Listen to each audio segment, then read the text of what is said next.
ساکنانی از آفت طبیعی آسیب دیده جماعت دهات عینی ناحیه خراسان امروزها خود را تنها و روح افتاده حس نمی کنند، چون که از روزهای اول سر زدن آفت طبیعی تعجیلا ستاد جمهوریوی عاید رفع حادثه به وقوع آمده تأسیس داده شده بهر برطرف نمودن مشکلات مردم چاره‌های ضروری انجام داده می شود. در نتیجه به عمل آمدن آفت طبیعی 36 خانه استقامتی پرره، 40 خانه استقامتی قسما ضرر دیدند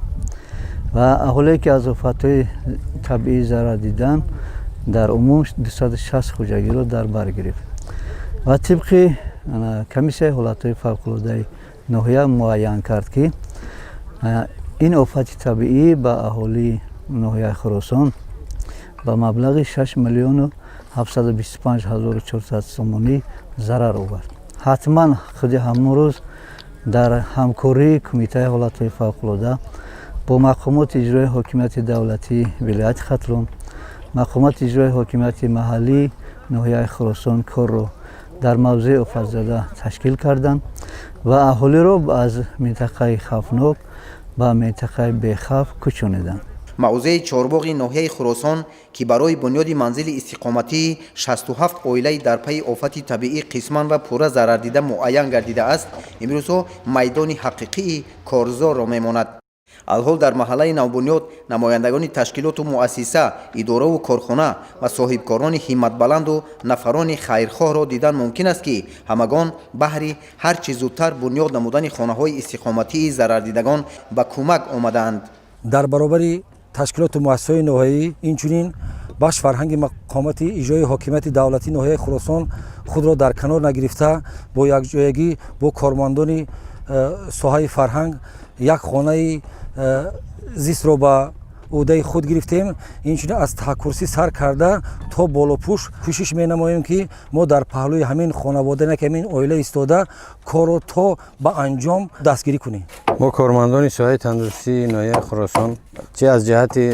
قوه کاری چه از جهت تندرستی از جهت سلامتی آنها شب و روز ما خبر داریم. امروز ها باشد من یک شهروند یک خانه که ما به عهده خود گرفتیم، یک خانه استقامتی یک شهروند رو هر روزه 40-50 نفر دستیاری دراز کرده ایستادیم. عین زمان به کارهای ساختمان تحکرسی همین خانه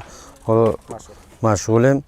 و به عهده گرفتیم و تصمیم داریم که تا به اتمام رسانیدن خانه استقامتی ما در بر همین شهروند می باشیم.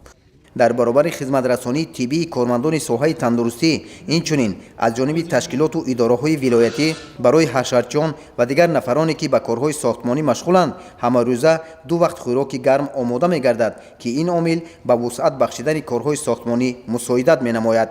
یادآور باید شد که در روزهای اول سر زدن حادثه از جانب پیشوای ملت پرزیدنت مملکت محترم امامعلی رحمان به ضرردیدگان آفت طبیعی مصالح ساختمانی از جمله 370 تن سمنت، 74 تن آرماتور، 3700 دانه شیفر و 370 متر کوبی تخته دسترس گردیده بود.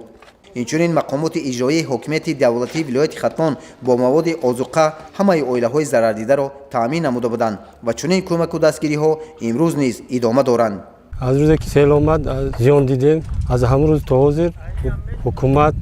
حکومت رایونی، حکومت ولایتی، حکومت جمهوری دستگیری همه روزه در نزدیک ما یاردم هر روز هر ساعت پرسیده می‌شدن، یاردم کرده می‌شدن. قطعه زمین تقسیم کردند به ما دادن محصولات ساختمانی، سمنت، سنگ و تخته و شیفر رو با جسمانی هم یاردم پولی مالی هم از طرف کارخانه ها، تشکیلات ها و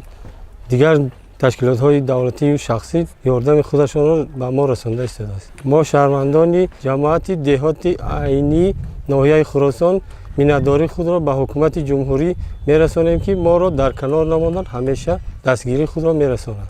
طبق نقشه در این موضوع در برابر منزل‌های استقامتی شهروندان اینچنین مؤسسه تعلیمی نو، بنگاه طبی، خط آب و برق و دیگر اینفراستراکچور دهات بنیاد خواهد یافت. کمک و دستگیری‌های همه‌جانبه، حشرهای دستجمانه بهر ساختمان هرچه زودتر منزل‌های استقامتی در این موضوع باری دیگر گواهی از آن می‌دهد که هر یک شهروند جمهوری تاجیکستان در همه حالت زیر توجه و غمخوری‌های حکومت مملکت قرار دارد و شهروندان از آفت طبیعی ضرر دیده جماعت دهات عینی ناحیه خراسان از چنین غمخوری‌های حکومت کشور راضی و منت دارند بهریدین امامیدین فیروز قربانوف، ناحیه خراسان، مخصوص برای برنامه تحلیل خبری اطلاع.